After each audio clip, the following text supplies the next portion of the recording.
시간 우리의 온 마음과 정성을 다해 2021년 2월 둘째 주 주일 예배를 하나님께 올려드리겠습니다.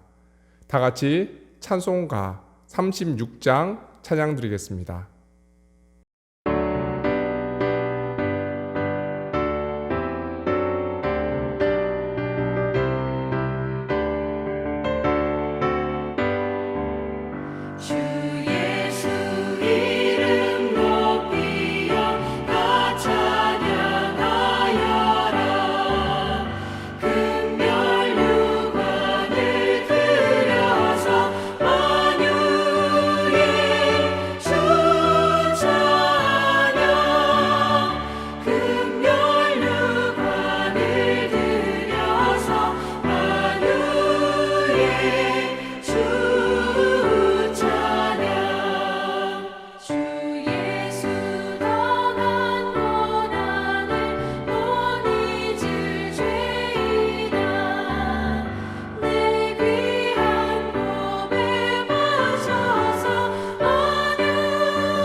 교독문 9번 시편 15편 말씀입니다. 저와 여러분이 한 절씩 교독하겠습니다. 여호와여, 주의 장막에 머무를 자 누구오며 정직하게 행하며 공의를 실천하며 그의 혀로 남을 허물하지 아니하고 그의 이웃에게 악을 행하지 아니하며 그의 눈은 망령된 자를 멸시하며 그의 마음에 소원한 것은 해로울지라도 변하지 아니하며 뇌물을 받고 무죄한 자를 해하지 아니하는 자이니 이런 일을 행하는 자는 영원히 흔들리지 아니하리이다. 아멘. 다 같이 사도신경으로 신앙 고백 드리겠습니다. 나는 전능하신 아버지 하나님, 천지의 창조주를 믿습니다. 나는 그의 유일하신 아들, 우리 주 예수 그리스도를 믿습니다. 그는 성령으로 잉태되어 동정녀 마리아에게서 나시고 본디오 빌라도에게 고난을 받아 십자가에 못 박혀 죽으시고 장사된 지 사흘 만에 죽은 자 가운데서 다시 살아나셨으며 하늘에 오르시어 전능하신 아버지 하나님 우편에 앉아 계시다가 거기로부터 살아있는 자와 죽은 자를 심판하러 오십니다. 나는 성령을 믿으며 거룩한 공교회와 성도의 교제와 죄를 용서받는 것과 몸의 부활과 영생을 믿습니다. 아멘. 찬송가 191장 함께 찬양 드리겠습니다.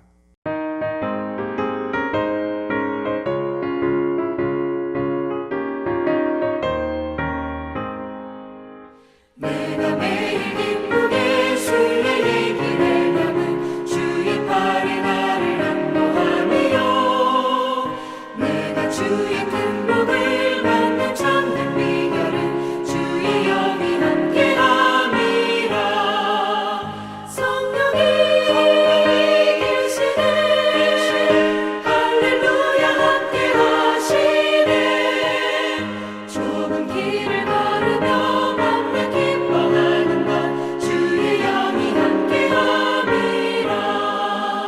저는 죄에 빠져서 평안함이 없을 때 예수 십자가의 공로 힘입어 그 발 아래 엎드려 참된 평화 얻음은 주의 영이 함께함이라.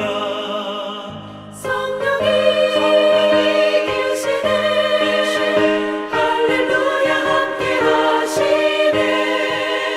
좁은 길을 걸으며 밤낮 기뻐하는 것 주의 영이 함께함이라.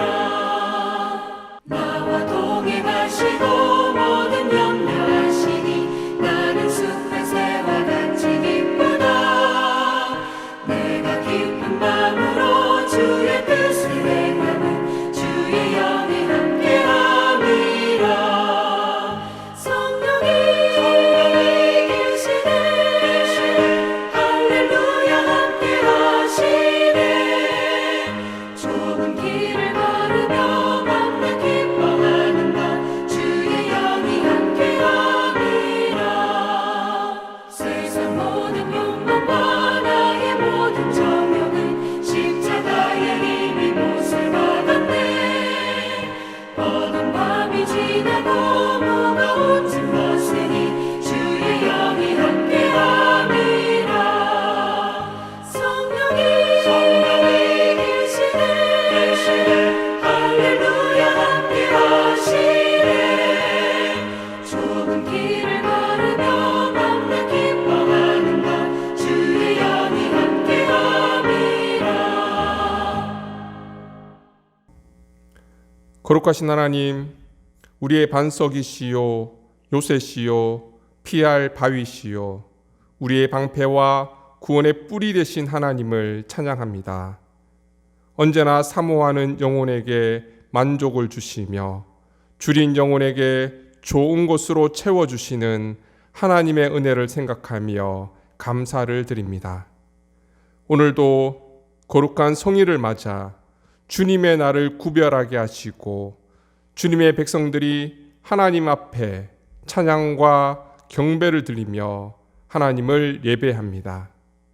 이 시간 좌정하셔서 우리의 예배를 기뻐 받으시고 은혜와 자비의 손길로 우리의 심령을 어루만지사 진리의 말씀으로 우리의 심령을 채우시고 우리의 삶 가운데 참된 회복과 치유가 나타나게 하옵소서. 지난 한 주간의 삶을 돌이켜 봅니다. 우리의 생각과 은행이 믿음의 본이 되지 못하고 하나님의 뜻과 영광을 드러내지 못했음을 고백합니다. 부족한 우리의 모습을 용서하시고 주님의 거룩한 보혈로 우리의 심령을 깨끗하고 정결하게 하시며 하나님의 말씀으로 우리의 삶을 변화시켜 주옵소서. 이 나라와 민족과 이 땅을 긍휼히 여겨 주옵소서. 참된 진리와 정의가 왜곡되어지고 동성애와 낙태, 불평등, 부정, 부패 등 깨어져 가는 하나님 나라의 질서와 가치가 다시금 회복되게 하여 주옵소서. 전 세계는 코로나로 여전히 고통 가운데 있고 최근에는 히말리아 산맥에 빙하가 붕괴되는 사건도 있었습니다. 거대한 급류와 홍수로 인해 인도의 수많은 사람이 목숨을 잃거나 실종되었습니다. 주님, 불쌍히 여겨 주옵소서. 실종된 이들이 속히 구조되게 하시고 안전하게 가족의 품으로 돌아올 수 있는 은혜를 허락하여 주옵소서. 절망 가운데 있는 이들에게 주님이 함께 하셔서 주님 주시는 소망으로 다시금 그 삶을 회복할 수 있도록 은혜 베풀어 주옵소서. 모든 말씀 예수님의 이름으로 기도드립니다. 아멘.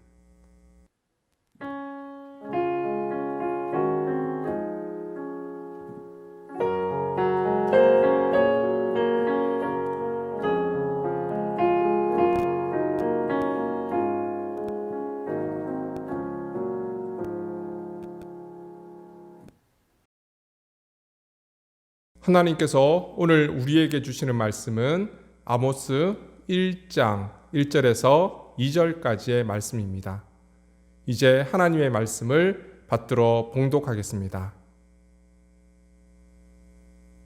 유다 왕 우시야의 시대, 곧 이스라엘 왕 요아스의 아들 여로보암의 시대, 지진 전 2년에 드고와 목자 중 아모스가 이스라엘에 대하여 이상으로 받은 말씀이라. 그가 이르되 여호와께서 시온에서부터 부르짖으시며 예루살렘에서부터 소리를 내시리니 목자의 초장이 마르고 갈멜산 꼭대기가 마르리로다. 아멘.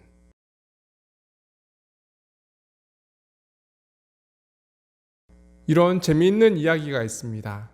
참새 한 마리가 지나가던 오토바이와 살짝 부딪혔는데 그만 기절을 하고 말았어요. 때마침 지나가던 행인이 그 새를 집으로 데려가 잘 치료해주고 모이와 물과 함께 새장에 넣어두었습니다. 한참 뒤에 정신이 든 참새가 새장 안에 갇혀있는 자신을 보고 이렇게 말을 했다고 합니다. 이거 큰일이군. 내가 감옥에 갇히다니.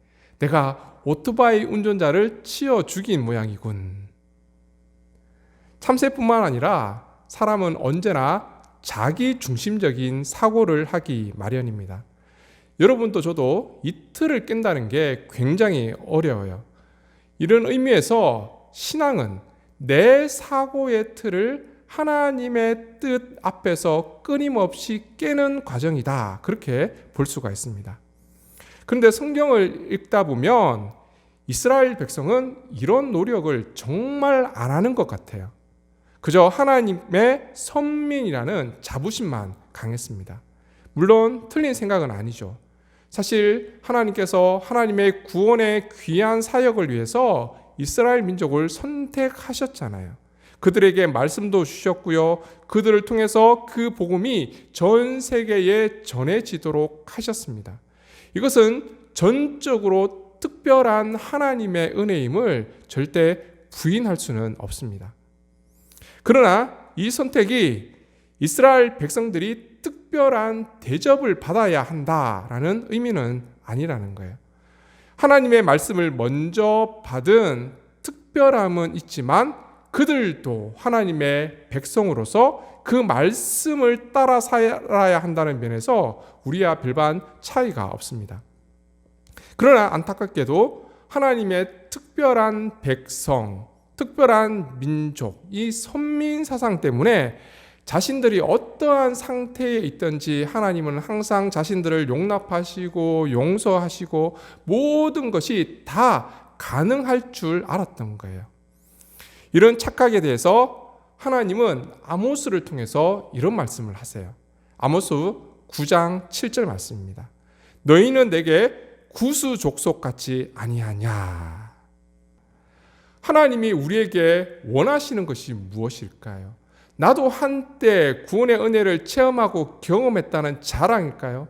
과거에 하나님의 능력을 힘입어 홍해도 가르고 만나와 메추라기도 먹고 믿음으로 요단강도 건너고 여리고성을 무너뜨리고 가나안을 점령했다는 사실들일까요?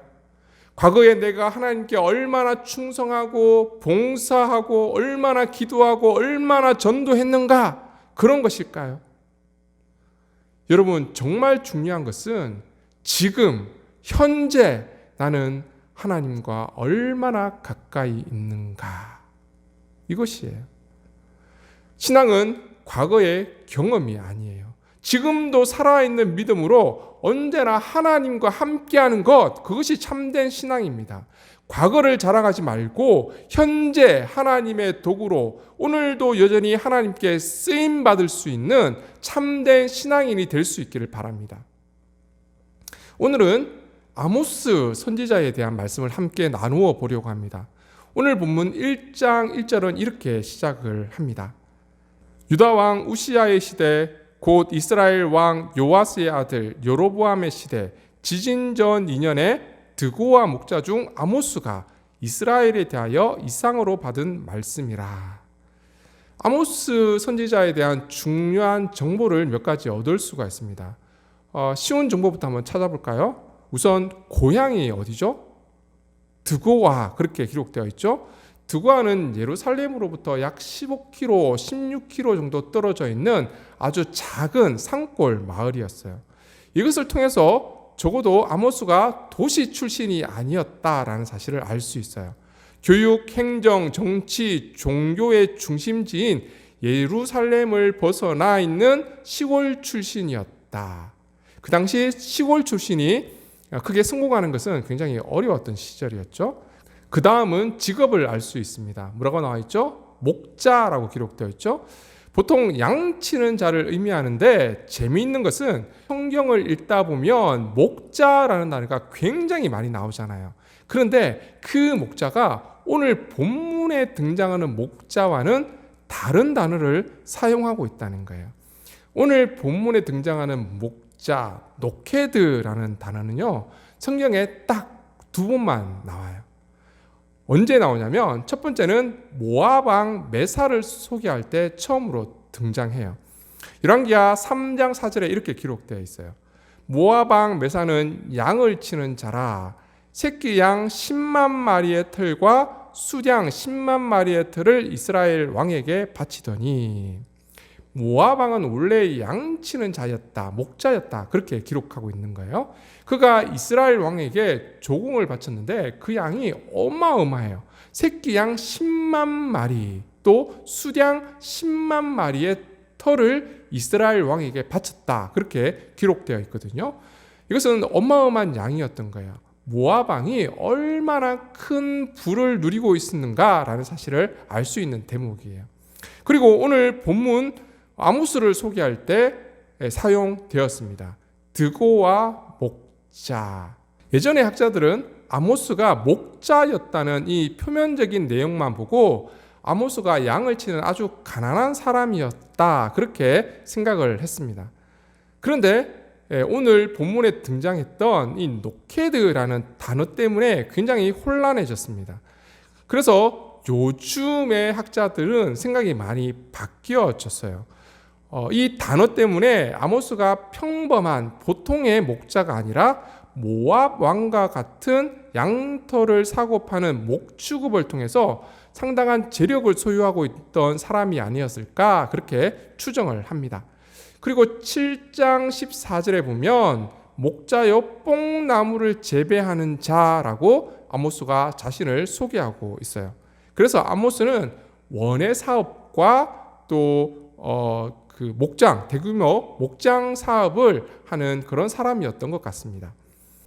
드고아가 시골이기는 하지만 유다의 예루살렘이나 또 북이스라엘의 사마리아까지 2일 이내의 거리에 있었기 때문에 양털을 수확해서 판매를 하는 데는 굉장히 유리했을 것이다, 그렇게 생각이 듭니다.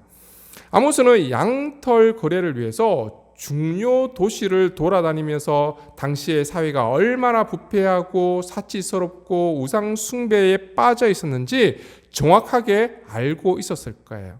그래서 하나님은 아모스를 이스라엘의 죄악을 지적하고 회개를 촉구하는 선지자로 부르신 것 같습니다. 그리고 아모스가 어느 시대에 활동하고 있었는지 그 내용이 나와 있습니다. 유다 왕 우시야의 시대, 곧 이스라엘 왕 요아스의 아들 여로보암의 시대, 지진 전 2년, 이렇게 기록되어 있죠. 남유다 왕이 우시야였고요, 북이스라엘 왕이 여로보암 때였다, 그렇게 기록하고 있습니다. 본문에 등장하는 여로보암은요, 여로보암 2세를 이야기하고 있습니다.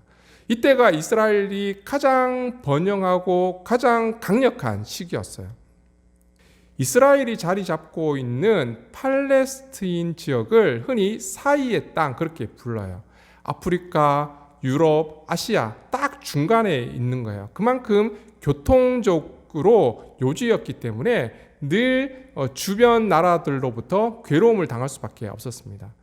우리나라도 지정학적으로 중요한 위치에 있다 보니까 맨날 중국에 얻어터지고 일본에 얻어터지고 그러잖아요. 이스라엘도 마찬가지였어요. 주위에 있는 나라들에게 큰 영향을 받을 수밖에 없었던 겁니다. 남쪽에는 아주 대국이었죠. 이집트가 있었고요. 북쪽에는 아람이나 또 아수르, 바벨론 같은 역사와 전통을 자랑하는 강대국들이 자리 잡고 있었어요. 그러다 보니 이스라엘이 부흥할 수 있었던 시기는 남쪽에 있던 나라나 북쪽에 있던 나라들이 힘이 약했을 때 그때 부흥할 수 있었던 거예요. 대표적으로 다윗이나 솔로몬 시대에 보면요. 남쪽에 있는 나라와 북쪽에 있는 나라가 서로 싸웠어요. 그래서 서로 세력이 약해진 틈을 타서 다윗이 아주 큰 영토를 확장하고 큰 세력을 뻗어나갔던 그런 시기가 있었습니다. 그리고 다윗 때만큼이나 부흥했을 때가 오늘 본문에 나오는 우시야, 여로보암 2세 때였어요. 북방을 주름 잡고 있었던 아람이 아수르의 공격을 받고 휘청거리면서 권력의 누수가 생겼던 거예요. 신흥 아수르가 북방의 권력을 완전히 잡기까지 약 60년 정도 권력의 공백이 있었는데 이때 이스라엘 세력이 갑자기 팽창하기 시작했죠. 그래서 다윗과 솔로몬 시대의 영토를 거의 다 회복했고요. 그 이상의 영광을 누리고 그 이상의 부를 축적하던 시대가 바로 오늘 본문에 등장하던 여로보암 2세 시대였다는 거예요. 그런데 1장 1절을 자세히 보면 또 이렇게 기록되어 있어요.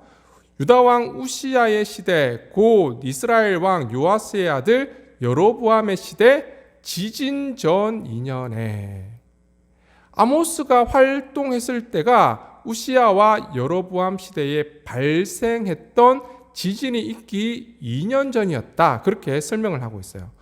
영어식으로 표현하면요. 더 지진이에요. 그 지진이에요. 다시 얘기하면 그 지진에 대해서 성경은 그 어떤 설명도 하고 있지는 않지만 그 당시 사람들이 다 알아들을 정도로 엄청난 피해를 준 지진이었다는 거예요. 여러분 구약에서 지진하면 어떤 이미지가 떠오르십니까? 저는 이런 생각이 먼저 떠올랐어요. 고라 자손의 반역을 기억하세요? 민수기 16장에 보면 고라 일당이 새로운 지도자로서 권력을 잡기 위해서 모세를 반역하게 되죠. 그 결과가 어떻게 되냐면 땅이 갈라져서 땅이 입을 벌려서 그 고라 자손과 그들의 가족과 그들에게 속한 모든 사람들, 종들과 그들의 모든 소유를 삼켜버렸던 사건이 등장합니다. 이 지진이 일어난 것이죠. 이 지진은 하나님의 심판의 상징이었다는 거예요. 지진이 있기 2년 전이었다. 즉 하나님의 심판이 있기 2년 전이었다라는 사실이죠. 다시 얘기하면 하나님께서 이스라엘을 큰 지진으로 심판하실 수밖에 없을 정도로 그 당시 사회가 정말 악했다는 거예요. 경제적으로 엄청난 부를 축적하고 풍요를 누리고 있었지만 영적으로는 그 어느 때보다 타락했다는 거예요. 마치 소돔과 고모라 성처럼 심판받을 수밖에 없는 타락한 도성이었다는 거예요. 그때 하나님은 아모스를 선지자로 불러서 하나님의 뜻을 전하게 하셨습니다. 그런데 하나님은 왜 수많은 선지자, 제사장 가문에 있는 사람들을 제쳐두고 아모스를 선택하셔서 부르셨을까요? 사실 아모스가 먹고 살 정도로 큰 사업을 일으키긴 했지만 부강한 나라에서 명함을 내밀 수 있을 정도는 아니었을 거예요. 게다가 드고와 상골 출신이잖아요. 세상에 뛰어난 학식이 있는 사람도 아니었고요. 목자였고 뽕나무 재배하던 사람이었어요. 다시 얘기하면 제사장 가문이나 레위 지파 사람도 아니었어요. 성경에 나오는 엘리야의 생도들 있잖아요. 예언자, 선지자 훈련을 받던 사람들, 오늘날로 얘기하면 전문적인 신학 훈련을 받았던 사람도 아니었다는 거예요.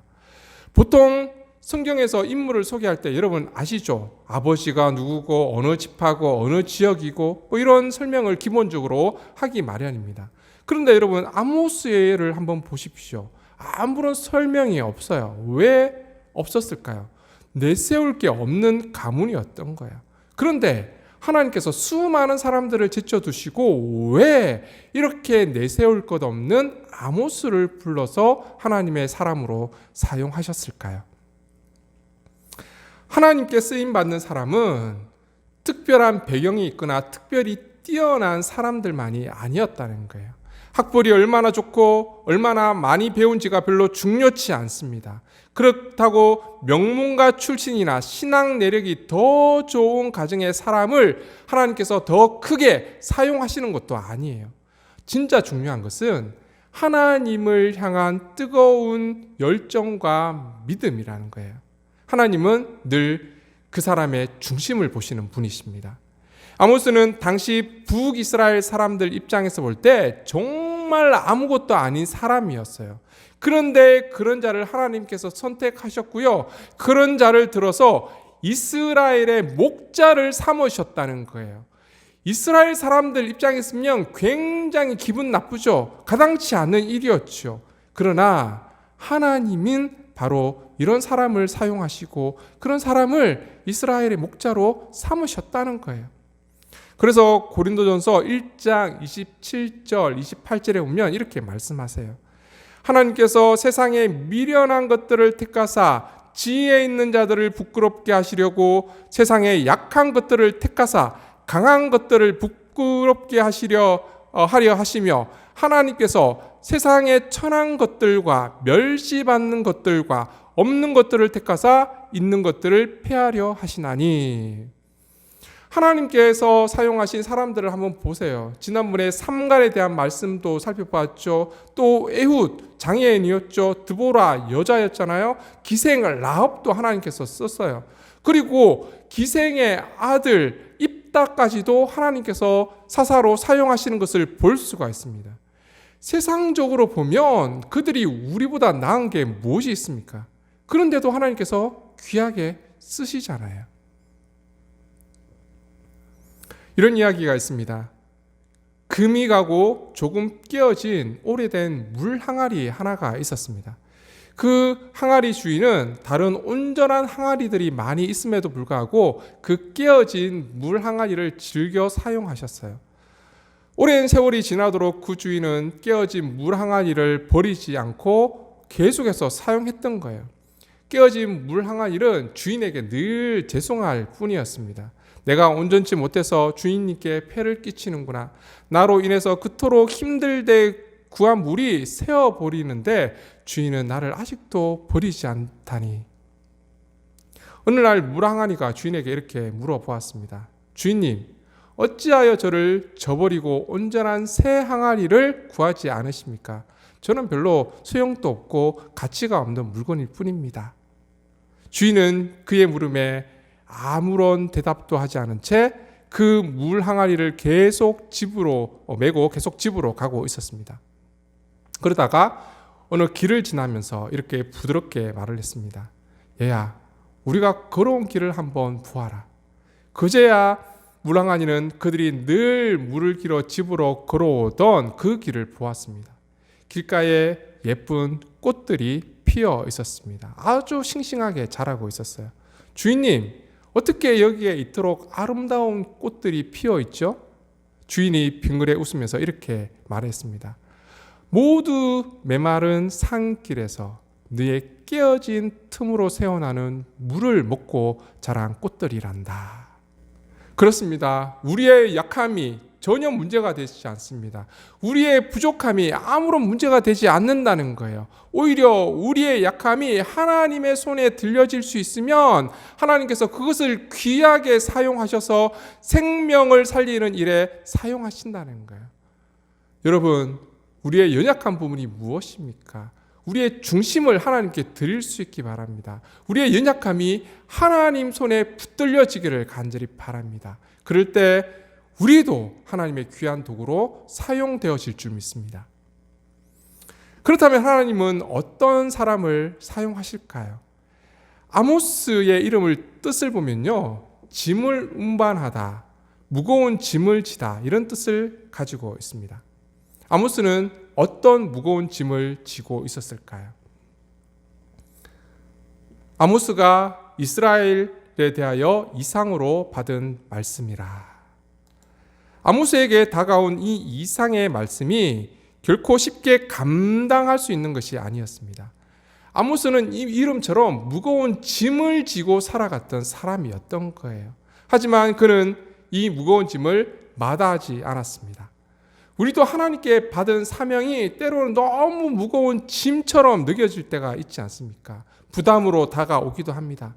하지만 이 짐을 감사한 마음으로 질 수 있을 때, 내가 지려고 노력할 때 세상을 향한 하나님의 마음을 알 수 있고요, 하나님의 나라를 확장시켜 나갈 수 있다는 거예요. 북이스라엘에 대한 하나님의 말씀이 축복의 말씀이 아니잖아요. 그 예언의 말씀이 심판의 말씀이었어요. 좋은 소식도 아니고 귀에 듣기 좋은 말도 아니었습니다. 멸망과 파멸에 대한 하나님의 심판의 메시지였습니다. 그러니 아모스가 하나님께로부터 말씀을 받고 북이스라엘로 향하는 그 발걸음이 사실 얼마나 무거웠을까요? 게다가 아모스의 마음을 더 무겁게 하는 것이 있었습니다. 당시 북이스라엘의 상황이었어요. 앞서도 설명드렸지만 북이스라엘은 여로보암 2세 때 가장 강력했던 시기였습니다. 여로보암의 통치력이 대당했고요, 국정이 안정되어 있었고 국력도 경제 수준도 최고조에 이루고 있었다는 거예요. 북이스라엘의 눈에 가시 같았던 아수르와 시리아까지 다 무너져가고 있었고요, 두 나라가 쇠약해진 틈을 타서 북이스라엘은 국경을 점점 확장시켜 나갔고, 또한 외국과의 교육이 늘면서 상업이 점점 발전하던 시기였다는 거예요. 국가의 권력이 막강해지면서 도시가 발달해 나가기 시작했습니다. 부유한 사람들은요, 여름 별장과 겨울 별장을 따로 소유할 정도로 엄청난 부를 누리고 있었어요. 비싼 상하로 장식할 정도로 그렇게 부유했습니다. 사람들은 그 돈을 주체하지 못할 정도였고요, 호화롭고 음란한 문화가 도를 넘기 시작했어요. 부자들은 아름다운 포도원을 소유했고요, 몸에 비싼 향료를 바를 정도였습니다. 그러니 시골 촌뜨기가 도시에 와서 하나님 말씀을 운운하면서 예언하면 누가 그 이야기를 들어주겠습니까? 하나님의 말씀은 그런 의미에서 정말 무거운 짐이었다는 거예요. 하지만 그렇게 화려해 보이는 북이스라엘도 하나님 보시기에는 그저 악이 가득하고 불의가 팽배한 어둠의 도시일 뿐이었다는 거예요. 아모스 4장 1절에 보면 이렇게 기록되어 있습니다. 사마리아의 산에 있는 바산의 암소들아, 이 말을 들으라. 너희는 힘없는 자를 학대하며 가난한 자를 압제하며 가장에게 이르기를 술을 가져다가 우리로 마시게 하라 하는도다. 이들은 감당치 못하는 부 때문에 매일처럼 술 마시고요, 방탕한 삶을 살고도 힘없는 사람, 가난한 사람을 억압하고 압제하고 있었다는 거예요. 사회에는 빈익빈, 부익부의 현상이 심각해져 가고 있었습니다. 가난한 사람들을 위한 정의도 사라졌습니다. 빌린 돈을 갚지 못하면요, 노예로 팔아버렸습니다. 세상이 점점 악으로 물들어가고 있었지만 이 일에 대해서 누구 하나 경각심을 갖고 경고하는 사람이 없었습니다. 오히려 재판관들은 뇌물을 받았고요, 힘있고 돈 있는 사람에게 유리한 판결을 해주고 있었던 거예요. 마치 오늘날 사회를 보는 것 같지 않습니까? 너무나 똑같아요. 이런 북이스라엘을 바라보며 하나님이 얼마나 애통해 하셨을까요? 아모스는 하나님의 그 마음을 자신의 짐으로 여기며 주어진 사명을 감당해 나갔습니다. 그런데 오늘 우리는 어떻습니까? 우리에게 주어진 짐들을 감당하고 있습니까? 세상의 악에 대해서, 불의에 대해서 우리는 못 본 채 그냥 눈 감고 있지 않습니까? 침묵하고 있지는 않습니까? 나하고 직접적인 관계가 없으면 괜히 나서려고 하지 않습니다. 괜히 정의를 내세워 나섰다간 오히려 내가 불이익을 당할 수도 있기 때문입니다. 권력과 출세를 위해서라면 수단을 가리지 않는 이런 세상 속에서 정말 정의를 외친다는 것은 바보 같은 일이죠. 아이들도 왕따 당하는 친구가 있으면 도와주지 않아요. 왜냐하면 괜히 나섰다가 나까지 왕따 당할 수 있거든요. 우리도 폭행이나 교통사고 당하는 모습을 보면 그냥 지나치는 사람들이 많잖아요. 누군가 신고하겠지. 그래, 신고하면 괜히 불편한 게 한두 가지가 아니잖아. 목격자 진술을 해야 되죠. 때로는 그 사람들로부터 내가 불이익을 당하는 그런 일도 생길 수 있잖아요. 보복을 당할 수도 있잖아요. 그래서 사람들은 그곳을 피해 갑니다. 이런 세상 속에서 우리가 하나님의 눈과 하나님의 심정을 가지지 못하면 세상의 악은 내 안위를 위해, 출세를 위해 그냥 무시하고 넘어갈 만한 작은 것으로밖에 보이지 않는다는 거예요. 그러면 우리는 믿음의 사람으로 어떻게 해야 합니까? 아모스는 하나님께서 주신 이상의 말씀을 가지고 있었습니다. 사람의 눈으로 볼 때 북이스라엘은 번영과 부흥의 시기였지만 하나님의 눈으로 볼 땐 북이스라엘은 가난한 사람들을 압제하고 불의가 팽배한 나라일 뿐이었습니다. 하나님의 관점에서 세상을 바라보는 것이 이상이고 그것을 전하는 사람이 하나님의 사람인 것이에요. 모든 일을 돈으로 해결하고 공의와 정의가 사라진 세상에서 하나님의 말씀을 전한다. 굉장히 어렵죠. 하지만 아모스는 자신이 받은 것만 전해야 하는 사명과 짐을 가지고 있었습니다. 아모스가 받은 말씀은 이스라엘의 멸망에 대한 것으로 굉장히 전하기 힘들었어요. 유쾌한 내용이 아니었어요. 그것도 이스라엘 사람이 아닌 유다 사람이, 북이스라엘과 별로 관계가 좋지 않는 유다 사람이 북이스라엘로 와서 하나님의 말씀을 전하고 심판을 전한다? 굉장히 이스라엘 사람들로 입장에서 보면 불편하죠. 불쾌하죠. 싫을 수밖에 없었습니다. 실제로 아모스는 이스라엘 사람들로부터 부당한 대우를 받게 되었고요. 어려움을 당했습니다. 그럼에도 불구하고 결국 하나님의 말씀을 짐진 자로서 전할 수밖에 없었다는 거예요. 여러분, 오늘날 개인이든 국가든 이러한 짐을 지려고 하지 않습니다. 여러분, 정치인이 내 책임입니다 라고 하는 말을 들어본 적이 있습니까? 남 탓하기 바쁘죠. 자신의 잘못을 절대 인정하지 않습니다. 모든 게 가짜 뉴스입니다. 왜냐하면 자신의 잘못을, 책임을 인정하는 순간 그 자리에서 내려와야 될 수도 있거든요. 일본이나 중국은 어떻습니까? 아직도 역사를 왜곡하고 역사에 대해서 책임을 지려 하지 않습니다. 그들이 정말 몰라서 역사를 왜곡하고 있을까요? 그들에게 있어서 정의나 진리, 진실은 별로 중요하지 않습니다. 자국의 유익을 위해서라면 거짓도 불의도 역사 왜곡도 아무것도 아닌 거예요. 그저 작은 일일 뿐인 거예요. 그런데 세계 2차 대전 직후에 한 민족의 짐을 대신 짊어진 사람이 있었습니다. 2차 세계대전 후에 독일은 모든 유럽의 나라들과의 관계에 있어서 원수였죠. 그럴 수밖에 없었잖아요. 독일과의 전쟁으로 부모나 형제나 자식을 잃은 사람들이 너무나 많았어요. 그러다 보니 얼마나 독일이 원망스러웠겠습니까? 가족의 죽음은 가장 충격적이고 비통한 거잖아요. 그리고 그 한 번의 아픈 경험으로 묻혀지는 것이 아니라 가족 전체가 정신적으로 또 실제적인 삶에서 평생 힘들게 살아가야 하는 그런 것들이잖아요. 독일은 전쟁으로 입힌 상처를 어떻게든 용서받지 않으면 유럽의 일원이 되기가 힘들었어요. 그러나 시간이 많이 흘렀음에도 불구하고 이 부분이 좀처럼 해결될 기미가 보이지 않았습니다. 그렇게 긴 세월이 지난 1970년 12월 7일 폴란드를 방문했던 소독의 총리 빌리 브란트가 바르샤바 국립묘지를 찾았습니다. 그리고 제2차 세계대전 당시 나치에 의해서 희생되었던 수많은 유대인을 길 잃은 위령탑 앞에 헌화를 했습니다. 보통 헌화를 할 때 어떻습니까? 헌화를 하고 잠시 묵념을 하고 끝이 나잖아요.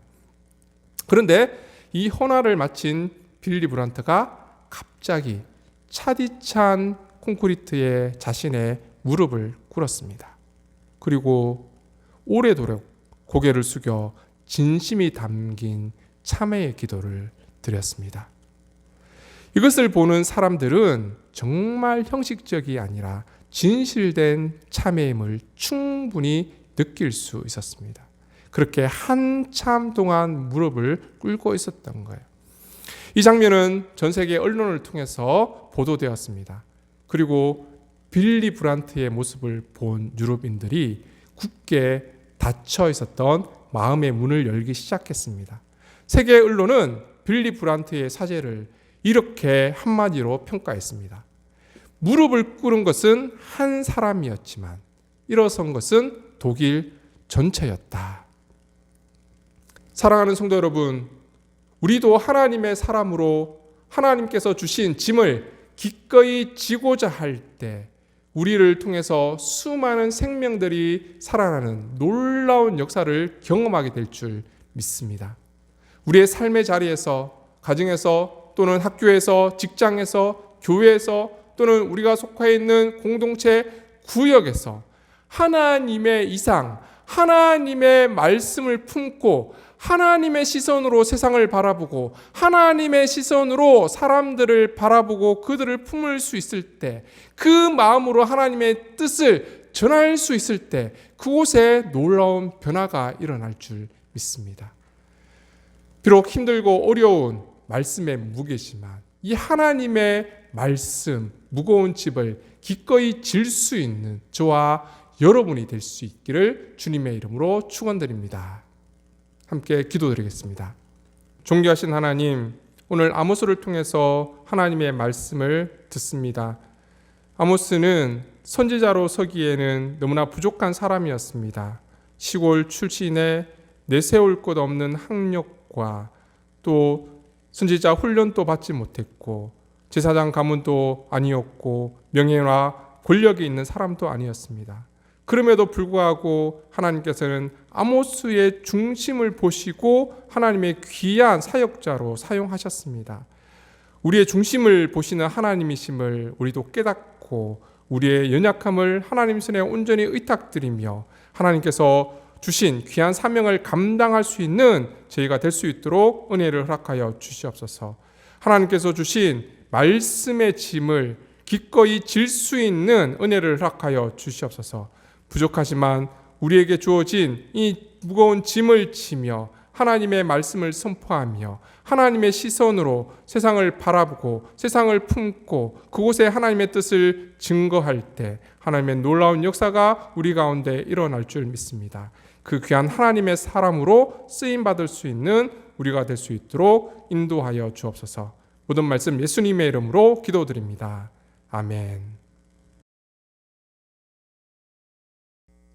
다 같이 찬송가 321장 부르시면서 준비해 오신 예물을 하나님께 올려드리겠습니다.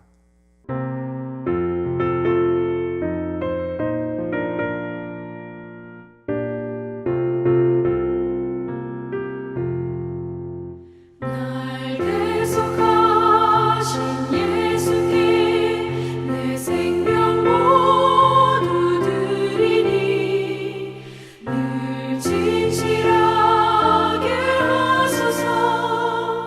내 구주 예수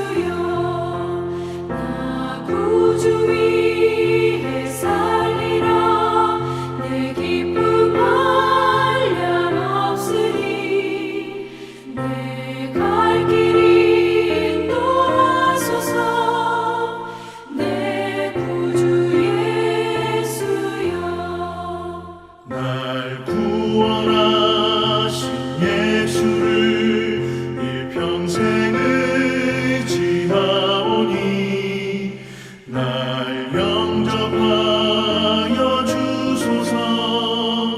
내 구주 예수여, 나 구주 위에 살리라. 내 기쁨 한량없으리. 내 갈 길이 인도하소서. 내 구주 예수여. 주 십자가에 달리사 날 자유하게 했으니 내 몸과 마음을 주 위에 다스게 하소서. 나 구주 위에 살리라. 내 기쁨 한량없으리. 내 갈 길이 인도하소서. 내 구주 예수여.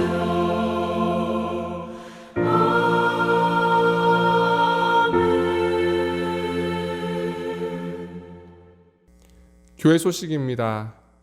하나님의 은혜와 평강이 여러분의 가정 위에 함께 하시기를 바랍니다. 2월 17일 돌아오는 수요일부터 사순절이 시작됩니다. 주님의 십자가의 고난의 의미를 되새기면서 경건하게 보낼 수 있기를 바랍니다. 수요 오전 기도의 모임 기억해 주시고 나머지 관건은 주보를 참조해 주시기 바랍니다. 은총의 하나님, 지난 한 주간의 삶도 주님의 평안으로 인도해 주심을 감사드립니다. 날마다 일용할 양식을 허락하시고 때에 따라 우리의 필요와 쓸 것을 채우시며 하나님의 풍성한 은혜 가운데 거하게 하심을 감사드립니다. 이 시간 하나님의 은혜와 사랑에 감사하며 우리의 온 마음과 정성을 다해 준비한 예물을 하나님께 올려드립니다. 하나님 기뻐 받아 주옵소서.